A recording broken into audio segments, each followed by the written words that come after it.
Paul. Hi, Paul. How can we help you? Hi.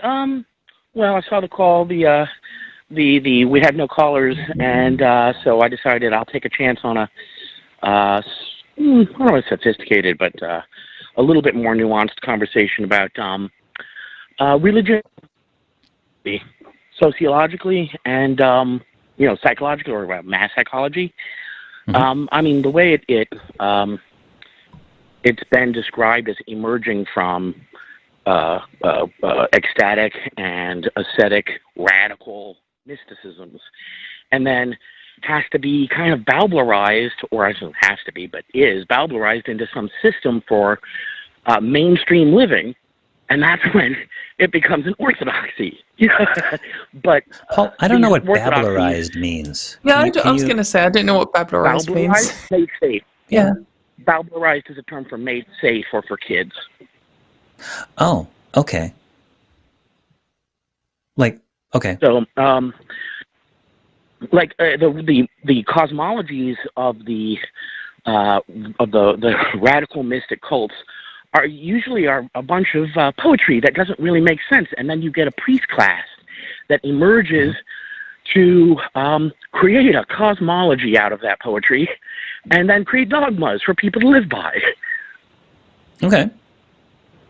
Where that does make a kind of sense. Sure. It sounds like we're trying to. Technique that people practice it. Yeah.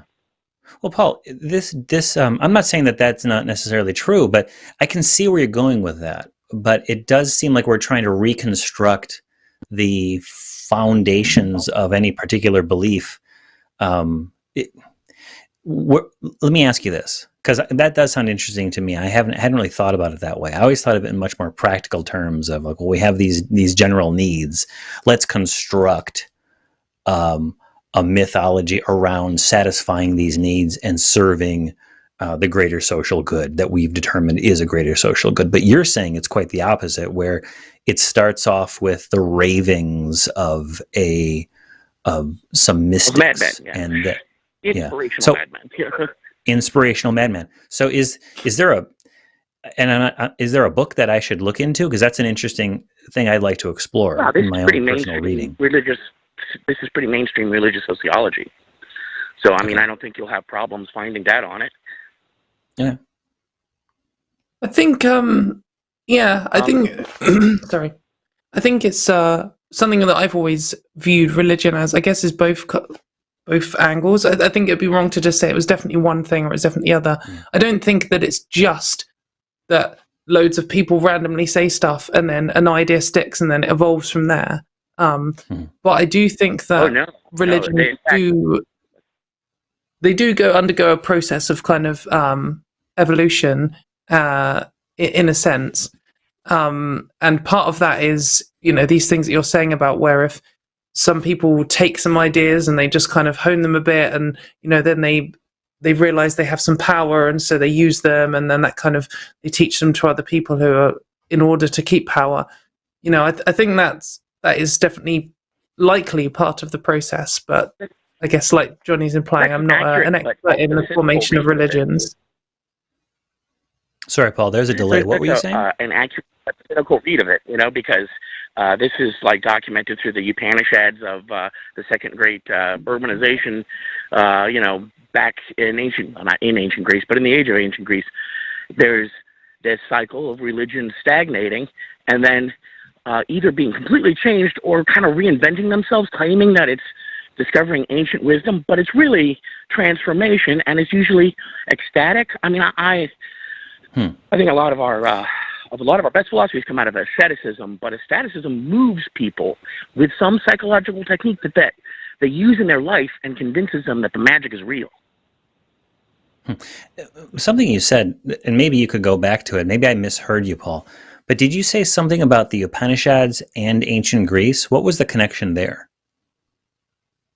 Oh, time period. Just the time period. I mean, they're a little earlier than ancient Greece, but I was just trying to set the notion of how long a record we have to study on this, Yeah. Well, I think the other problem is we don't have the rough drafts, or we do, but we don't know where they are. Or we don't know where they fit into it. I know that religious scholars are attempting to reconstruct the development of particular faiths using what remnants we have of those early times. But it's an interesting exercise. Yeah, but the Upanishads was a very literate period of time, and there is tons. There's not a shortage of data on the Upanishads. Even though the Upanishads was happening a little bit before Greece, there was a huge literate culture, and there was a lot of literate talk. Granted, I know this gets kind of buried under centuries of new takes on the old material. So how do you really contextualize original writings? Sure. I have no idea. I have to trust linguists on the meaning of Proto-Sanskrit. Right. No, I get that, but I guess. Well, sorry. Go ahead, Katie. I was going to just change the angle slightly, unless you wanted to finish off on that. Well, what I was going to say this is if I might, please, and I don't have. You might. You can say no. Try it. See what happens. I'll see what happens. Let's run up the flagpole. It's all jolly good to try to figure out what original intentions were, where things came from, and we can certainly, get our no, it's not worth it trying to figure undies in a bundle, trying to figure out how this happened. But the truth is, we are here in this world, and we see that some beliefs, some practices, some ways of looking at things are deleterious, are detrimental to the flourishment of certain kinds of life. So rather than trying to undermine them based upon some etymological methodology, we could just say, well, let's prove. Is it true that so-and-so's chariot pulls the sun across the sky? No, it's not. Okay, well, then that's metaphorical or it's useless. And let's move on. But when it's metaphorical, then we go to the anthropology and we try to understand what did this mean to the people that we're using it. It's just the beginning of the question, not the end. No, I think, but I mean, it is useful without serious study and scholarly review. I'm sorry, I didn't hear you. Please. That's okay. I was going to say it is useful to understand where these things come from, I guess, so that it can understand in how they're created, and you can get lots of information from just studying where things come from.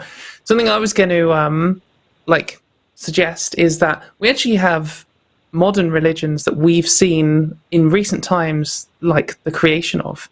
We can also we can have a lot more information about. For example, Scientology is a very modern creative religion, and we can just see exactly what's happened. And in that case, it wasn't necessarily it didn't necessarily form in the same way as Christianity did. I mean, potentially, I don't know how much information we have about the exact formation of Christianity, but Scientology, to me, to my understanding, feels very much like I'm going to create a religion and just set out and just made one for whatever reasons. There is lots of different ways that these things can happen. So. And somebody in the chat said you don't. Original prophecies have already been normalized, and they keep on gradually sliding towards trying to have a more secularized, livable lifestyle that still adheres to the beliefs of L. Ron Hubbard. Over time, they will either go extinct or become a mainstream devotionalism.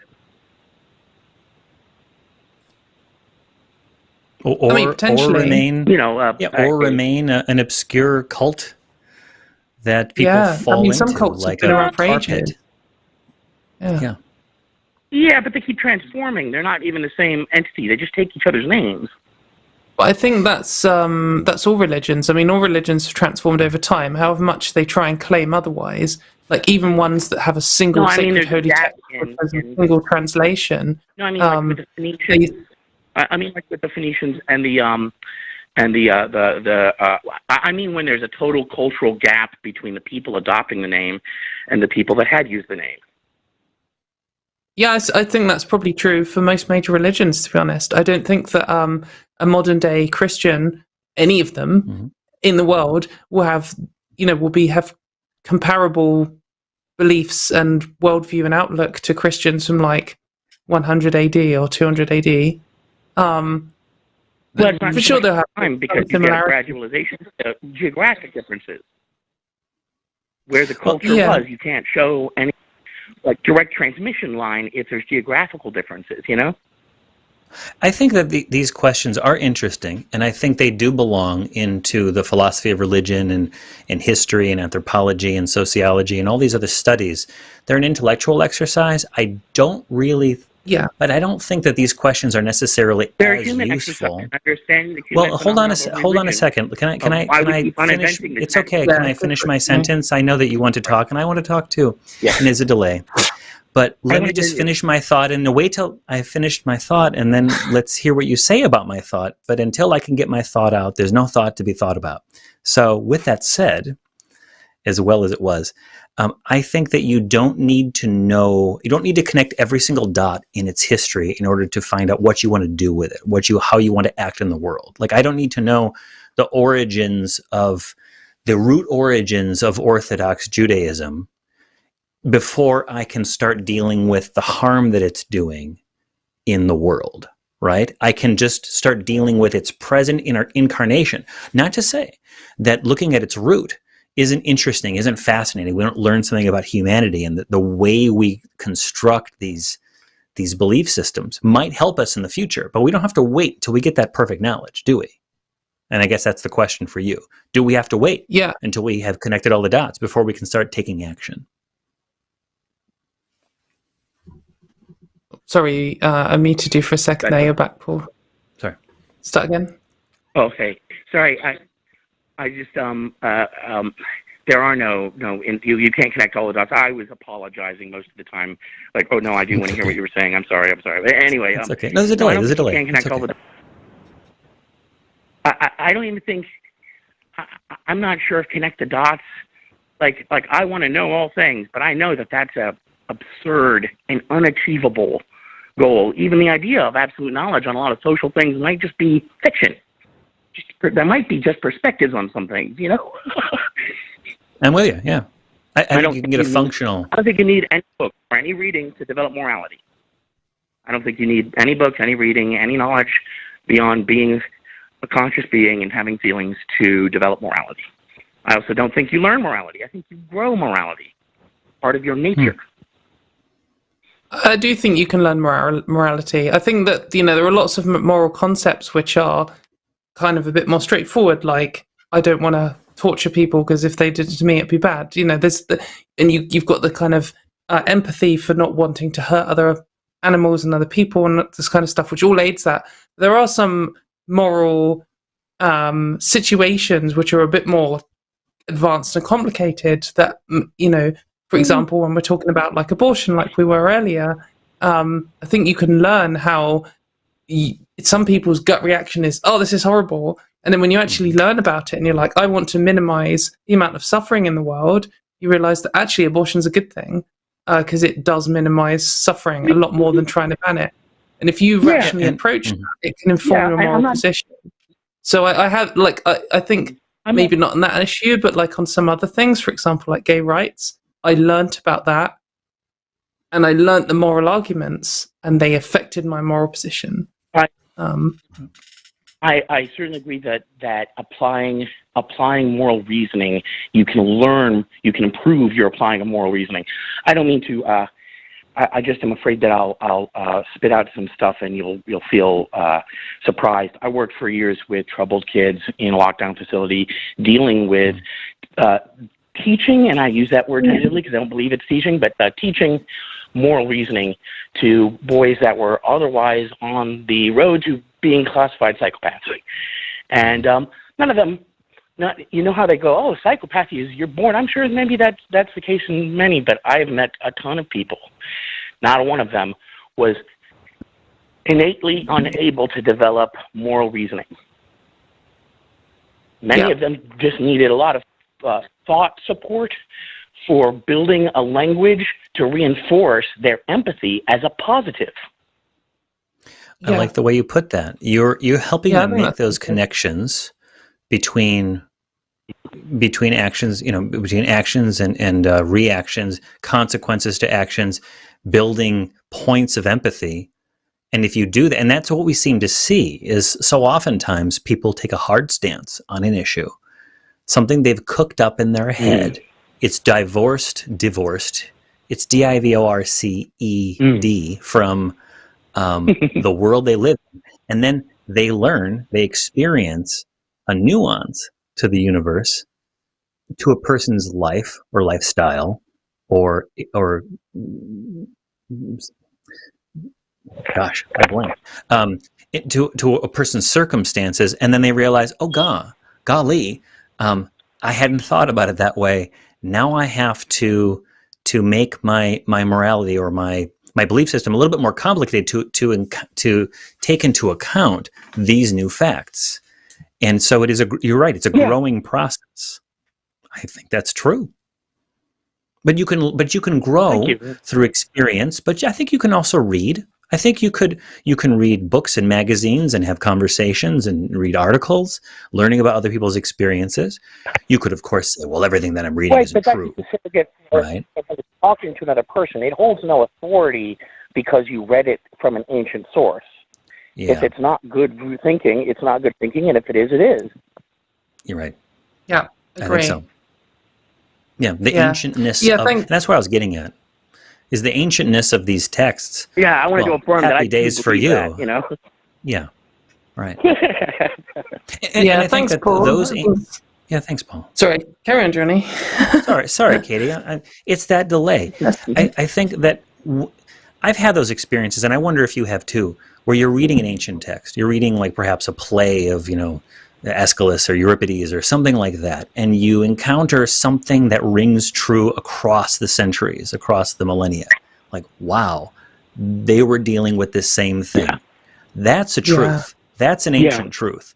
Not some fuckhead out in the desert making some comment about the universe. I'm like, well, I'm going to force myself to make this make sense. No.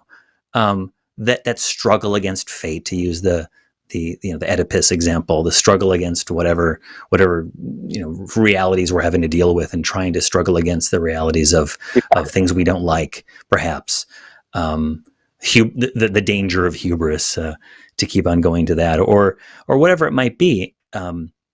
Those familial ties, those friendship bonds that we haven't changed all that much. And so when we read it in an ancient text and it rings true, we're like, this is a true statement.